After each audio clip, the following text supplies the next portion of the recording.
तो hello friends, welcome to अपना prime. काफी लंबे टाइम के जर के बाद में फाइनली इंजीनियरिंग सीरीज का एक और एपिसोड आ चुका है। बिना टाइम वेस्ट करते हुए मैं सीधे इस एपिसोड को शुरू कर देता हूं। तो पिछले एपिसोड के मतलब पिछले सीजन के एंड में हमने देखा था लियोन को पता चलता है उसकी लाइफ पूरी तो बदलने वाली है। जो किंग ऑफ हेल है उसकी सिटी को प्रोटेक्ट करके लगभग सभी लोग खत्म कर देने वाला है। जेवियर वहां पर उससे फाइट करने की कोशिश करेगा, लेकिन वो जेवियर को भी पूरी तरह से खत्म कर देगा। जब जेवियर मरने वाला होगा उस टाइम पर लियोन अपनी खुद की सोल को किंग ऑफ हेल के हवाले कर देगा, ताकि इस दुनिया का जो बैलेंस बिगड़ा है वो बैलेंस बराबर हो सके। यहाँ पर फिर जेवियर ही बचेगा और बैलेंस बराबर हो जाएगा। बाद में किंग ऑफ हेल लियोन की सोल को लेकर अपने महल के अंदर एक ट्रॉफी की तरह लटका देगा। ये सारी बातें लियोन को अपने स्किल की मदद से पता चली है, जिससे फ्यूचर देख सकता है। अब उसने फ्यूचर देख लिया है, उसे सब कुछ पता है कि हेल किंग उसको प्रोटेक्ट करने के लिए आने वाला है। उसने ये भी देख लिया है कि उसकी पूरी सेना ने जरूर से उस टाइम पर उससे फाइट करने की, उससे रोकने की कोशिश की होगी, लेकिन वो कामयाब नहीं हो पाए। इसका मतलब अब लियोन को कुछ ऐसा मॉडिफिकेशन करना पड़ेगा कि उसकी सेना उस वाली सेना ज्यादा ताकतवर हो जाए जो कि उसके प्रेडिक्शन के अंदर थी।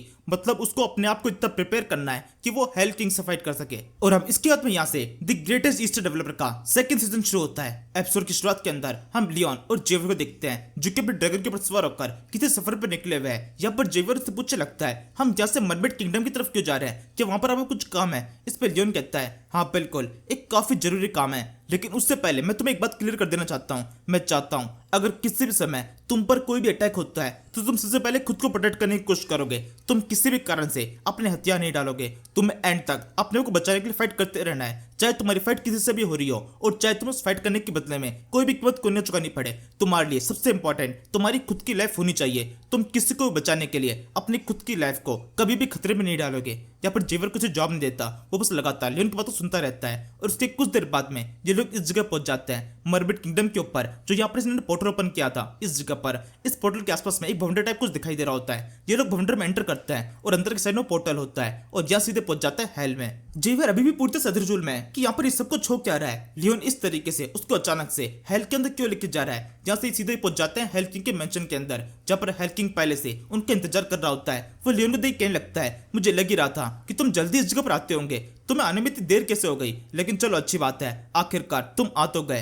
यहाँ पर लियोन लगातार इस हेल किंग की आंखों में देख रहा होता है। अभी इस समय ये दोनों के दोनों आंखों ही आंखों में एक दूसरे को तोल रहे होते हैं। असल में ये दोनों ही जानते हैं कि इन दोनों के दिमाग के अंदर क्या चल रहा है, और साथ में ये बात भी जानते हैं कि दूसरे वाले को पता है कि उनके दिमाग में क्या चल रहा है, ये बात उसको पता है। इसी तरीके से कुछ सेकंड खामोशी के बाद में हेल किंग खुद से बोलता है वैसे क्या मैं सवाल पूछना शुरू करूं या फिर तुम्हारे मन में कोई सवाल है। लियोन परमिशन देता है कि ठीक है तुम पूछ लो। तो इस पर हेल किंग पूछता है वैसे तुम ये बात अच्छी तरह जानते होंगे कि मैं तुम्हें खत्म कर देना चाहता हूं, लेकिन फिर भी इस तरीके से एक बंदे के सामने आ जाना जो कि तुम्हें खत्म कर देना चाहता है, जिसके पास में तुम्हें खत्म कर देने की पावर भी है और एक अच्छा रीजन भी, उसके सामने तुम्हें बिल्कुल भी आना नहीं चाहिए। तुम तो बहुत ज्यादा होशियार हो, लोग तुम्हारी चालाकी काफी तारीफ करते हैं, लेकिन फिर भी तुमने इस तरीके से मेरे सामने आकर एक बड़ी बेवकूफी कर दी है। ये सुनकर जेवियर को पता चलता है, पहली बार उसको पता चला है कि हेल किंग लियोन को खत्म कर देना चाहता है, लेकिन लियोन इससे बिल्कुल चौंकता नहीं है। उसने पहले फ्यूचर देख लिया है। वो हेल किंग से बिना घबराए बोलता है हाँ मैं जानता हूँ कि तुम मुझे खत्म कर देना चाहते हो, लेकिन तुम फिर भी मुझे खत्म कर नहीं सकते। मैं समझ सकता हूँ तुम कितने ज्यादा बेबस फील कर रहे होंगे कि इतने ताकतवर होने के बावजूद भी तुम आसानी से एक चुटकी से मुझे मसल सकते हो, इसके बावजूद भी तुम मेरा कुछ बिगाड़ नहीं पा रहे। अभी इस समय मैं तुम्हारे मेंशन के अंदर खड़ा हुआ हूँ, इससे अच्छी जगह तुम्हारे लिए कोई दूसरी हो ही नहीं सकती मुझे खत्म करने के लिए। जहाँ पर तुम मुझे खत्म कर दोगे तो किसी को पता नहीं चलेगा, फिर भी तुम कुछ भी कर नहीं पा रहे केवल मुझे देखने के अलावा और मुझसे बात करने के अलावा। अभी इस समय मैं तुमसे बिल्कुल भी डरा हुआ नहीं हूं, क्योंकि ये बात मैं अच्छी तरह जानता हूं कि मैं हेल के अंदर बिल्कुल सेफ हूं। इस हेल के अंदर एक नियम होता है और तुम उस नियम से बंधे हुए हो। अगर हेल के अंदर किसी को मार दिया जाता है तो उसकी सोल पूरी तरह नष्ट हो जाती है, लेकिन तुम्हें मेरी सोल की जरूरत है। इसी वजह से तुम मुझे यहाँ पर खत्म नहीं कर सकते हो। तुम्हें मुझे खत्म करने के लिए या तो ओवरवर्ल्ड में लेके जाना पड़ेगा और वहां पर मेरे साथ में आना पड़ेगा, और वहां पर मुझे मारने के बाद ही तुम मेरी सोल को अपने पास में रख पाओगे। लेकिन अगर यहाँ पर तुमने मुझे मार दिया तो मेरी सोल नष्ट हो जाएगी और मैं तुम्हारे किसी भी काम का नहीं आऊंगा। और इसी के साथ में मेरी सोल को हासिल करने का सपना तुम्हारे लिए पूरी तरह से एक सपना बन के रह जाएगा। तुम कभी भी उसको हासिल नहीं कर पाओगे। जैसे जेवियर को एक और इन्फॉर्मेशन मिलती है कि ये हेल किंग लियोन की सोल को हासिल कर लेना चाहता है। मतलब यहाँ पर ये केस लियोन को केवल मारने से खत्म नहीं होगा, बल्कि लियोन को मारने के बाद में ये उसकी सोल को भी हमेशा के लिए अपने पास में जिंदा रखेगा, क्योंकि सोल कभी मरती नहीं है। मतलब ये लियोन के लिए लाइफ टाइम का टॉर्चर है। वैसे अब बात लियोन की नहीं हो रही है, बल्कि किम साओ की हो रही है। यहाँ पर किम साओ की सोल को ये हेल किंग हासिल करके अपने पास सजा के रखना चाहता है। जब इस समय इस हेल किंग की बात पता चलती है कि लियोन पहले ही सब कुछ जान चुका है, वो तालियां बजाने लगता है। वो लियोन से कहता है बस बस यही वो बात है जिस वजह से मैं तुम्हारी सोल को काफी ज्यादा पसंद करता हूँ। इसी वजह से मैं तुम्हारी सोल को हासिल कर लेना चाहता हूँ, क्योंकि तुम सब कुछ पहले ही जान चुके होते हो। तुम्हारी चालाकी, यही तुम्हारी वो चालाकी है जो कि मुझे तुम्हारी तरफ काफी ज्यादा अट्रैक्ट करती है, और तुम्हें जिसने अभी तक जिंदा रखा हुआ है। वरना अगर तुम्हारी दिल चालाकी नहीं होती तो तुम्हारी जो बदसलूकी मैं अब तक देखता आ रहा हूँ उसको देखकर मैं तुम्हें कब खत्म कर चुका होता।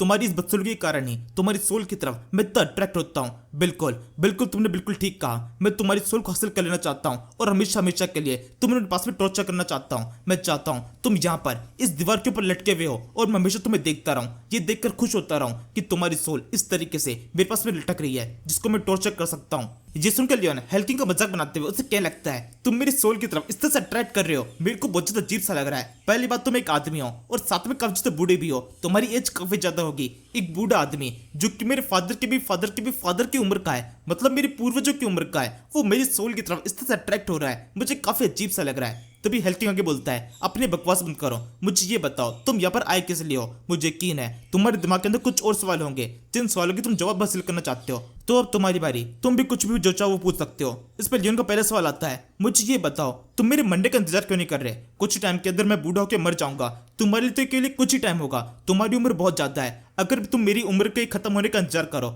मतलब कुछ 50-100 साल, तो भी क्या फर्क पड़ता है? तुम इतने इंतजार तो पलक झपकते ही कर सकते हो। एक हेल्किंग के लिए कोई बड़ी बात नहीं है। इस पे हेल्किंग बोलता है, हाँ बिल्कुल, ये तुम ठीक कह रहे हो, ये काफी अच्छा पर्सपेक्टिव है, मैं चाहूं तो ऐसा कर सकता हूँ, लेकिन तुम्हारे केस में ये पॉसिबल नहीं है क्योंकि तुम ओवरवर्ल्ड में रहते हो। वहां के कुछ अलग नियम होते हैं जो कि मुझे इंतजार करने से रोक रहे हैं, क्योंकि तुम उस जगह पे रहते हुए अब तुमने कुछ अच्छे काम करना शुरू कर दिया है। पहले तुम काफी ज्यादा बुरे काम करते थे, तुम्हारी नीयत काफी ज्यादा गंदी थी। इसका मतलब साफ था कि तुम हेल में आने वाले थे, तो मैं तुम्हारा इंतजार कर सकता था।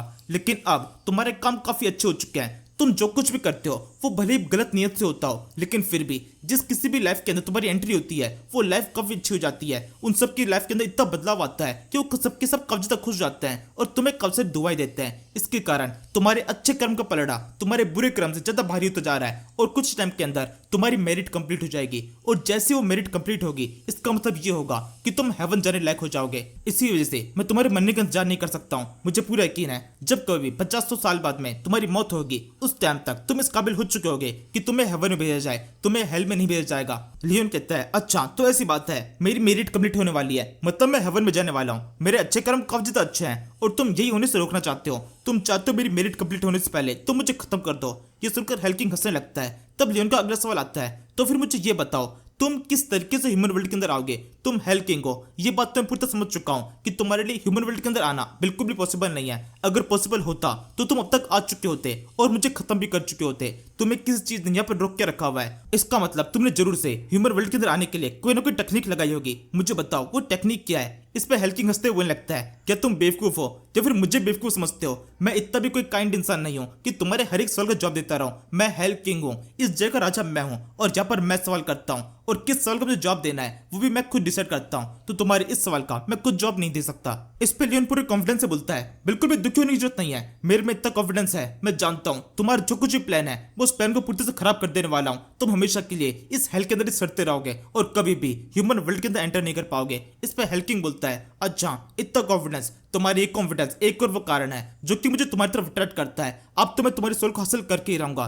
तुम मुझे रोकोगे किस तरीके से ये मैं भी देख रहा हूँ, और तुम भी देखना किस तरीके से तुम्हारे सामने आकर तुम्हारी आंखों के सामने तुम्हारी बॉडी के अंदर से तुम्हारी सोल को निकालूंगा, और कोई भी मुझे रोक नहीं पाएगा। तुम्हारी फाइट केवल मुझसे नहीं है, नियति से है, और नियति के अंदर जो कुछ डिसाइड हो चुका है वो सब कुछ होके रहेगा।